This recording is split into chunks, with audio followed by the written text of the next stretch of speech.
Hello welcome back to my channel. 2024 June exam June 7 തുടങ്ങിയിട്ട് July second വീക്കിനാണ് അവസാനിക്കുന്നത്.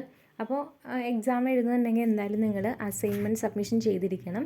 അപ്പോൾ already ഉണ്ടായിരുന്നത് മാർച്ച് 31 ആയിരുന്നു. അത് നമുക്ക് ഏപ്രിൽ 30 അതുപോലെ തന്നെ മെയ് 15 എക്സ്റ്റൻഷൻ കിട്ടിയിട്ട് ഇതുവരെ നിൽക്കുകയാണ്.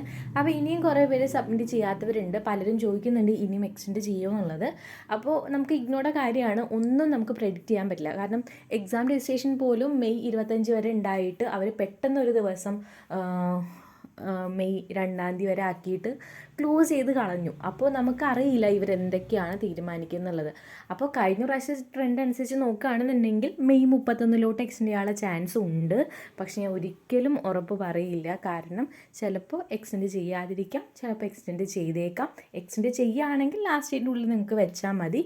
അല്ലാന്നുണ്ടെങ്കിൽ നിങ്ങൾ സ്റ്റഡി സെൻറ്ററിൽ ചോദിക്കുക, എന്ന് വരെ വെക്കാൻ പറ്റും. അവരുടെ റെസ്പോൺസ് അനുസരിച്ചിട്ട് നിങ്ങൾ എന്ത് ചെയ്യുക, അസൈൻമെൻറ്റ് സബ്മിറ്റ് ചെയ്യുക. അപ്പോൾ എക്സാം എഴുതുന്നുണ്ടെങ്കിൽ എന്തായാലും അസൈൻമെൻറ്റ് വെച്ചിരിക്കണം. കാരണം എക്സാം രജിസ്ട്രേഷൻ ചെയ്തിടത്തുനോട് നമ്മളോട് ചോദിക്കുന്നുണ്ട്, നിങ്ങൾ അസൈൻമെൻറ്റ് സബ്മിറ്റ് ചെയ്തിട്ടുണ്ടോ, അല്ലെങ്കിൽ ലാസ്റ്റ് ഡേറ്റിനുള്ളിൽ വെക്കുമോ. അവിടെ നമുക്ക് എസ് എന്ന ഓപ്ഷൻ മാത്രം കൊടുക്കാനുള്ളൂ. അങ്ങനെ എസ് എന്ന് കൊടുത്ത് ആ ഒരു ഓപ്ഷൻ വെച്ചിട്ടാണ് നമുക്ക് എക്സാം രജിസ്ട്രേഷൻ ചെയ്യാൻ പറ്റുന്നത്. അതിനർത്ഥം എക്സാം എഴുതുന്നുണ്ടെങ്കിൽ എന്തായാലും അസൈൻമെൻറ്റ് വെക്കണം എന്നാണ്. ഓക്കെ, അപ്പോൾ ഇൻ കേസ് നമുക്ക് എക്സ്റ്റെൻഡ് ആവുകയാണെങ്കിൽ നാളെയോ മറ്റന്നാളോ ഒക്കെ അറിയാൻ പറ്റും. അങ്ങനെ അറിയുകയാണെങ്കിൽ എന്തായാലും നമ്മൾ വീഡിയോ ഇടും കേട്ടോ. Okay, by.